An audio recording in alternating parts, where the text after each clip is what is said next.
Welcome sa DRS 2.0. Fresh at nagbabagang happenings ba ang hanap mo? Mga padabarkads man yan o mga trending topics? Pwes, sagutin natin yan. Kaya naman isubscribe nyo na ang ating channel para sa mga nagbabagang balita everyday.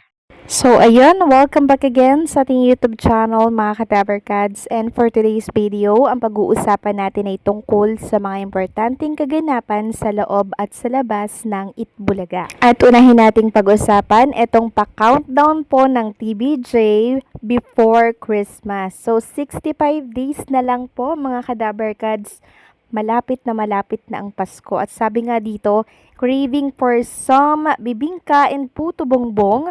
65 days na lang Pasko na. Kayo ba mga kadabarkads, anong plano po ninyo ngayong darating na Kapaskuhan? At since malapit na nga po ang Pasko mga kadabarkads, eto po si Boss Joey De Leon at nagbahagi po ng picture ni Mama Aileen. Kuha po ito sa kanilang tirahan. Makikita nga po dito mga kadabarkads ang napakataas na Christmas tree nila Boss Joey De Leon dito, at meron pa nga po ditong reindeer.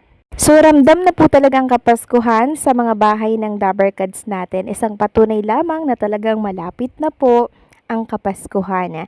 Samantalang si Maine Mendoza naman po mga Kadabarkads, busy po sa pag-exercise, sa pag-gym.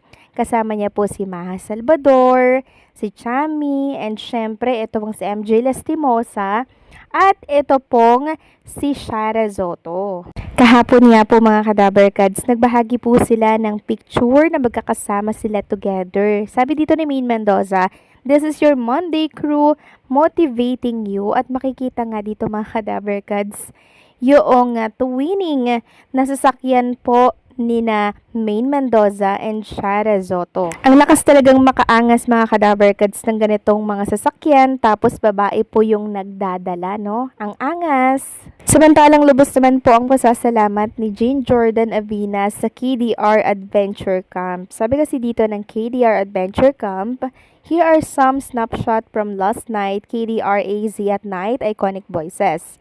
Thank you to everyone who joined us at the pavilion of KDR Adventure Camp in Orani, Bataan. What a sight it was to see our performers, Lucky Robles, Jane Jordan, Roel Carino, and Jerome Bardome, connect with the audience. Stay tuned for the announce of our next KDR AZ at night dinner concert." So, eto po yung ilang mga picture nila Jerome Ibardome, Matt Monroe, syempre Jane Jordan, at si Lucky M. Robles. Nakatuwa lang mga kadabarkads dahil talaga namang kahit hindi po sila madala sa Itbulaga, eto naman po sila at laging may gig sa iba't ibang mga lugar. Samantalang si Lucky M. Robles naman ay may panibagong statement na naman mga kadabarkads. Sabi niya dito, si Gary B kumanta ng Britney Spears song, Gary B clone Lucky M. Robles singing "Oops, I Did It" again sa Clones Open sa Itbulaga. "Salamat po ulit ng marami sa lahat ng sumusuporta sa aking mga kapatid na clones kanina sa Clones Open. Bunso Roel, Kuya June, and Kuya Arman, I love you. Keep safe and God bless always, Dabarkads. Disclaimer, song use is this video are for entertainment purposes." Kasi madalas po kinaka-copyright mga kadabarkads sa Facebook or kahit sa YouTube. So nakikita ko dito kay Lucky M. Robles yung pagmamahal at pagsuporta niya po sa mga co-clones niya like Roel, 'di ba? Syempre Jerome Bardome, and eto pong si Miley Cyrus at marami pang iba mga kadabarkads. Sobrang down to earth din po nitong si Lucky M. Robles. Talagang parang magkakadugo lang sila mga kadabarkads. Samantalang next topic naman, pag-usapan natin ang tungkol dito sa mga singing queens. Sa second year anniversary nila dito sa Itbulaga, na kung saan ay nadyaryo nga po sila. Ito po mga kadabarkads, so parang nadyaro ata ng Bulgar to. Ito mga kadabarkads, so socialan, happy second anniversary singing queens from SQ Fans Club. Ayan, no, nadyaryo sila mga kadabarkads. Nakakatuwa lang kasi ang mga singing queens natin ay talaga naman pong nabibigyan na ng atensyon at syempre nag-i-exist po sila.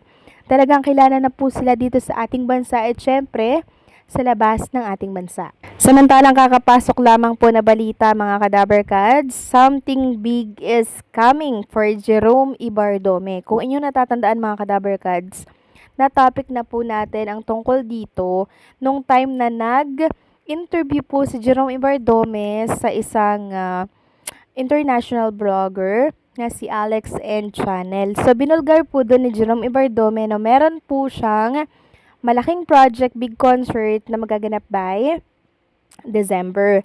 So, eto na po yun mga Kadaber Kads. Nireveal na po ni Jerome Ibardome yung big project na yan. Sabi niya nga dito, stay tuned, coming soon. 12/21/2025. So, sa December 21, may malaking concert po si Jerome Ibardome. At syempre, marami pong nagtatanong kung saan daw po ang concert na yan. Sa Bulacan to magaganap mga Kadaber Kads. At mababasa nyo naman dyan yung hashtag Bulacan. So, saan po sa Bulacan mga Kadaber Kads? Yan ang pag-uusapan natin. Sabi po dito ni Ma'am Cristina Ignacio, get ready to vibe. The one and only Jerome Ibardome is bringing the heat to the stage. Reserve your ticket now. The December 21, 2025 venue, Bukawi, Bulacan. At alam nyo mga Kadaber Kads, wala pa man din po pero ang dami na daw pong nagpa-reserve. Grabe daw talaga ang Jerome fever, Jerome Mantics. At marami nga po nagtatanong mga Kadaber Kads kung saan gaganapin ang malaking concert ni Jerome Ibardome. So ang dami ko pong nababasa dito na since sa Bulacan po, maraming nagsasabi na baka daw sa Philippine Arena mga Kadaber Kads mapanood. Ayun po yung mga comment nila, o saan kaya sa Bulacan yung concert niya? Tapos may nagsabi na sa Philippine Arena. Pag sa Philippine Arena yan, manonood talaga ako. Kasi ito daw Philippine Arena mga Kadaber Kads ay pag-aari po ng INC, kaya possible na dun daw. So hindi pa naman tayo sure na sa Philippine Arena po talaga mga Kadaber Kads, kasi alam naman natin na si Jerome Ibardome ay INC po siya, no? Sabi dito ng isang netizen, Philippine Arena kaya yan? Tapos sabi ng isa, malamang, oo, kasi INC naman may-ari ng Philippine Arena. So, malaki po ang posibilidad, mga Kadaber Kads, na doon nga po, diba? Since si Jerome ay INC. Sabi pa ng isa, ito na ba yun, Ma'am Cristina Ignacio? Something big po. Sabi na nga ba? Or sabi na nga, concert sa Philippine Arena. Ngayon pa lang, Jerome Ibardome, congratulations sa'yo. Sabi naman ni Ma'am Cristina Ignacio, yes po. Ayan, kasi po natanong nyo po ito dati na what if magkaroon ng something big si Jerome Ibardome, sagot ko, baka concert sa arena kasama yung sa bigating singer, o diba po? Tapos sabi naman po ni Ma'am Cristina Ignacio, yes po pero di pa po sa arena. Very soon po manifesting. So ayan, pinag-uusapan pa siguro nila mga Kadaber Kads yung magiging venue ng concert nitong si Jerome Ibardome, para hopefully sa Philippine Arena na po para ma-accommodate lahat ng mga gustong pumunta, 'di ba mga Kadaber Kads? So punta po tayo diyan mga Kadaber Kads kung sa Philippine Arena nga ito gaganapin. Okay? Kasi sobrang saya nito, hindi natin ito dapat palagpasin. So anong sa inyo dito mga Kadaber Kads? Please comment down below.